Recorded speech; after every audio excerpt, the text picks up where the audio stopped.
سب سے پہلے ہم آپ سے یہ جاننا چاہیں گے کہ کیا آپ کو لگ رہا ہے کہ فیلڈ مارشل عاصم منیر صاحب ایران اور امریکہ کے درمیان اس وقت ایک پل کا کردار ادا کر رہے ہیں اور دونوں ممالک کے درمیان مذاکرات کے دوسرے راؤنڈ سے پہلے کسی حتمی معاہدے کا جو ڈرافٹ ہے اس کو تیار کیا جا رہا ہے؟ منیر صاحب بہت بہت مہربانی مجھے اپنے پروگرام میں لینے کا. تو میں سمجھتا ہوں کہ جس قسم کی ڈپلومیٹک ایکٹیویٹی چل رہی ہے، فیلڈ مارشل عاصم منیر صاحب کا وزٹ، ایران کا پرائم منسٹر شہباز شریف صاحب کا وزٹ سعودی عربیہ کا، اس قسم کی جو ڈپلومیٹک ایکٹیویٹی ہے میں نے اپنی سابقہ جو سفارتکاری کی جو زندگی ہے اس میں نے بہت کم دیکھی ہے. تو میں سمجھتا ہوں کہ اس کے ضرور نتائج برآمد ہوں گے. آپ کو معلوم ہے کہ اسی سفارتکاری کے نتیجے میں ہم نے یہ پاکستان نے ایک سیز فائر کرایا. سیز فائر ہونے سے نہ صرف یہ کہ دنیا کو ہم نے ایک $3 ٹریلین کا جو نقصان ہو رہا تھا اس سے بچایا، وہ اپنا سٹاک ایکسچینج کے سلسلے میں، باقی چیزوں کے سلسلے میں، اور پھر ہزاروں لوگوں کی جانیں بھی بچیں. تو میرے خیال میں اسی جذبے کے ساتھ ہم آگے بڑھ رہے ہیں. میرے اپنے خیال کے مطابق جو پہلا دور ہوا تھا جو ایران اور امریکہ کا اسلام آباد میں، تو اس میں جو ایک چیز بہت اچھی رہی وہ یہ ہے کہ ان کے درمیان ایک کم از کم ایک ڈاکیومنٹ جو اسلام آباد MOU کے نام سے مشہور ہوا وہ تیار ہوا. تو اس کا مطلب یہ ہے کہ زیرو سے جب شروع ہوئے تو ایک ڈاکیومنٹ کی صورت کے اندر وہ اپنا ایک وہ ان میں اتفاق رائے پیدا ہوا. لیکن بات یہ ہے کہ ابھی بھی مسائل یہ نہیں ہے کہ اس ڈاکیومنٹ تیار ہونے کے بعد وہ کم ہو گئے ہوں گے. میرے اپنے خیال کے مطابق گیپس ابھی بھی بہت زیادہ ہیں. اور جس طریقے سے vice president J D Vance نے اسلام آباد جانے سے پہلے جو پریس کانفرنس کی تھی اور اس میں انہوں نے ہنٹ بھی کرایا تھا کہ سب سے بڑا جو مسئلہ ہے وہ ہے نیوکلیئر کا، اور نیوکلیئر کا جو مسئلہ ہے اس کے اوپر انہوں نے کہا ہے کہ وہ بات پھنسی ہوئی ہے.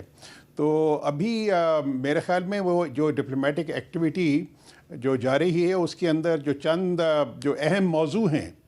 جس کے اوپر پاکستان کام کر رہا ہے اور پاکستان ہیلپ کر رہا ہے دونوں سائڈز کو، کہ ایک تو یہ ہے کہ جو ان کے ڈفرینسز ہیں آن دا مین ایشو جو ابھی اس کے اندر اسلام آباد MOU کے اندر ریفلیکٹ ہوئے ہیں، تو ان کو کسی طریقے سے برج کیا جائے. تو اب وہ چاہتا ہے،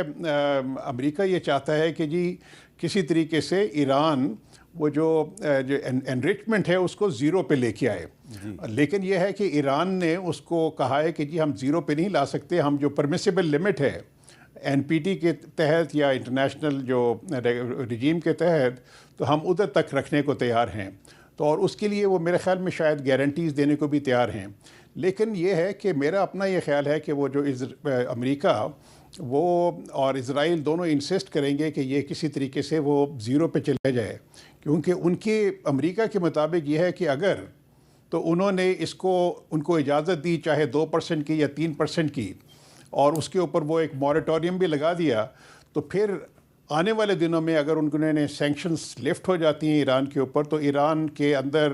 وہ ایک اکنامک ڈیولپمنٹ ہوگی، پھر ان کے جو ہے جو رشتے بھی استوار ہو جائیں گے پوری دنیا کے ساتھ، اور پھر ہو سکتا ہے کہ کسی سٹیج کے اوپر وہ سارے کے سارے اسی پروگرام پہ چلے جائیں. تو غالباً اسی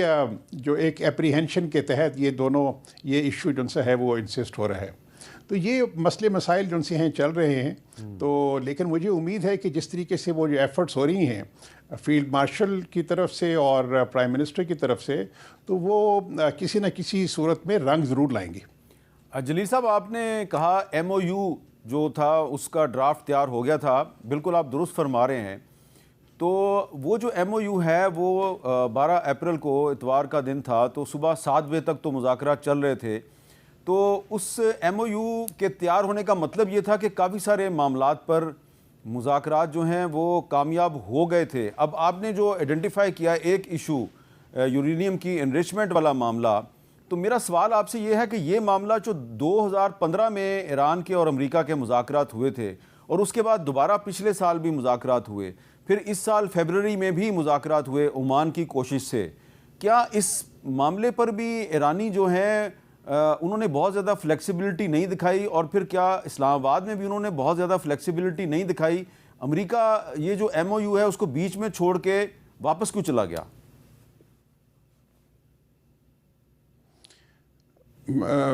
میر صاحب جو پہلے جو 2015 کے اندر جو ان کے معاملات طے پے JCPOA کے زمانے میں، اور پھر جنوری اس سال کے جنوری میں جو جنیوا میں مذاکرات طے پائے ہوئے تھے، تو اس کے اندر تو یہ کافی حد تک پروگریس ہو چکی ہوئی تھی، اور عمانی فارن منسٹر نے کنفرم بھی کیا تھا. لیکن لگتا ہے کہ ابھی تھوڑی سی گول پوسٹ امریکہ کی جانب سے اس میں وہ تبدیلی آئی ہے. تو اس میں تو یہ تھا کہ وہ شاید اس وقت یہ کنسیڈ انہوں نے کیا کہ ایران کو وہ جو کہہ رہے ہیں کہ جی NPT کے تحت یا جو انٹرنیشنل رجیم کے تحت ان کو الاؤ کر دیا جائے یہ 3 to 4% تک کی انریچمنٹ، لیکن غالباً اس کے اوپر اب وہ جو سے ہے وہ تیار نہیں ہے، امریکہ تیار نہیں ہے. وہ چاہتی ہیں کہ بالکل ہی زیرو پہ چلا جائے اور گارنٹی دی جائے کہ وہ آئندہ اس چیز کو پرسو نہیں کریں گے. تو یہ چیز جو ہے وہ شاید ایران کی جو حکومت ہے وہ بظاہر یہ لگتا ہے کہ ان کے لیے مشکل ہو، اور اسی سلسلے میں میرا خیال میں وہ تگ و دو جاری ہے کہ کسی نہ کسی طریقے سے کوئی کمپرومائز ہو جائے. میرا یہ خیال ہے کہ اگر جب دوسرا راؤنڈ ہو جائے گا تو کچھ گارنٹیز کے تحت ہو سکتا ہے کہ سم واٹ ان بٹوین فیصلہ ہو جائے، 0 to وہ 0 بھی نہ ہو اور 3 to 4% جو ایران کہتا ہے وہ بھی نہ ہو، سم ویئر ان بٹوین جو ایک اس کے اوپر اگریمنٹ ہو جائے. جلیل الباغ جیلانی صاحب، یہ جو لبنان میں سیز فائر کا مسئلہ ہے یہ بھی بڑا اہم ہے، کیونکہ جب آپ کو یاد ہوگا وزیر اعظم شہباز شریف صاحب نے سیز فائر کا اعلان کیا تھا تو ان کا جو سٹیٹمنٹ تھا اس میں لبنان کا ذکر تھا. بعد میں JD وینس صاحب جو ہیں انہوں نے کہا جی کہ لبنان is not part of our deal. تو اب ایرانی سائیڈ جو ہے وہ اس پہ دوبارہ اصرار کر رہی ہے، اور لبنان اور اسرائیل کے درمیان امریکہ میں مذاکرات بھی ہو چکے ہیں. تو آپ کو لگ رہا ہے کہ لبنان میں سیز فائر کا مسئلہ جو ہے یہ کوئی اسلام آباد میں مذاکرات کے دوران کوئی مشکلات پیدا نہیں کرے گا؟ ابھی تو میر صاحب جون سی ہے نا، یہ اس قسم کی جو برنکمین شپ وہ چلے گی. اب جس طریقے سے وہ امریکہ کی جانب سے وہ اعلان ہوا ہے کہ وہ مزید فوجیں بھیج رہے ہیں تاکہ وہ اسٹریٹ آف ہارمز کو بلاک کیا جائے، اسی طریقے سے جو ایران انسسٹ کر رہا ہے کہ لیبنان کا جو ہے مسئلہ وہ بھی اسی بات چیت میں حل ہو جائے. لیکن سچی بات یہ ہے کہ ایز اے پریکٹیشنر میں اس کو کس طریقے سے دیکھوں گا؟ میں تو اس کو اس طریقے سے دیکھوں گا کہ ایران کی کیا جو مین پرائرٹیز کیا ہوں گی، اور اسی طریقے سے امریکہ کی مین پرائرٹیز کیا ہوں گی اس اسٹیج کے اوپر جب کہ امریکہ بھی بہت ہی مشکلات میں کا سامنا ہے اس کو، یہ جنگ کے سلسلے میں جو ان کو پیدا ہوئی ہیں، اسی طریقے سے ایران کو بھی ہوئی ہیں. تو میری اپنی جو سمجھ میں آتی ہے چیز، اس کے مطابق تو ایران کے لیے جو امیڈیٹ مسئلے ہیں وہ تو یہ ہے کہ ایک تو اپنی وہ جو نیوکلیئر کیپیبلٹی اس کو کسی نہ کسی صورت میں ریٹین کر سکے. نمبر 2 یہ ہے کہ جو میسائل پروگرام انہوں نے شروع کیا ہے